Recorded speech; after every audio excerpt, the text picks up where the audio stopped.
What we're seeing in the last 10 years, certainly, are large companies failing. Companies like Kodak, companies like Blockbuster, companies like Sears.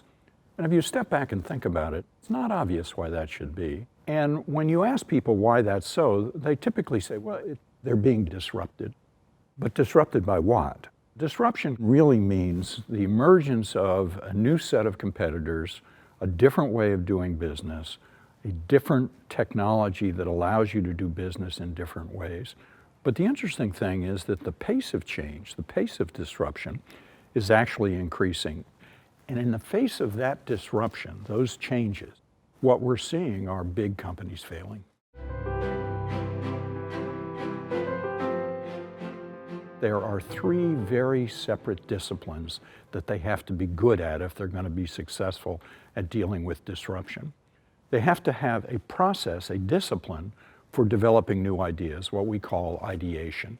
They have to figure out which of those ideas are likely to be successful as a business, what we refer to as incubation. And then the third discipline is that they have to, once they have an idea that looks like it could be successful, they have to have a set of processes that ensure that that new business gets the assets and capabilities they need to grow. And here's the problem. Some companies are pretty good at incubation. They're perfectly willing to spend money to come up with new ideas. The problem comes when these businesses begin to scale and it takes serious resources. When that happens, suddenly these senior executives who are all in favor of innovation suddenly realize that to develop new businesses, they may in fact have to sacrifice some short-term profits. That's when many CEOs suddenly step back and say, maybe not.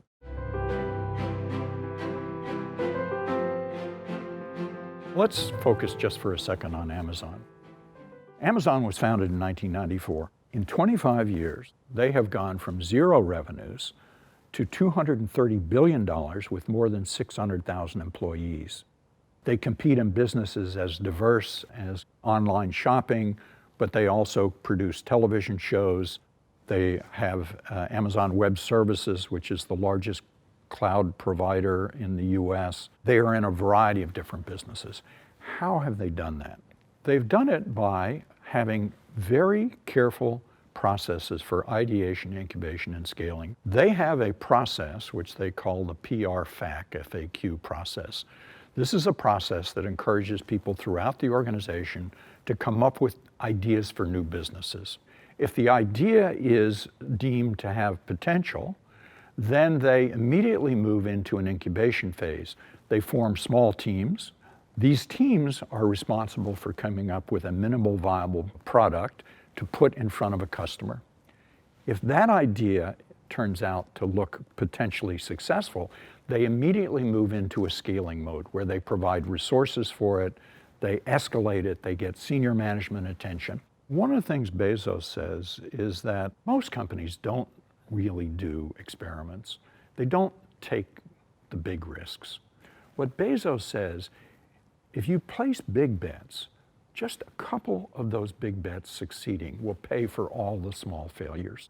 The nice thing about companies like Amazon and Walmart and some of these other companies is that they do these things in very rapid pace. That is, they don't take forever to decide whether a new idea is potentially valuable or not. The problem is that in big exploit organizations, the processes are typically very measured, very slow, and that oftentimes can kill innovation. So when you do these things, you need to do these processes rapidly.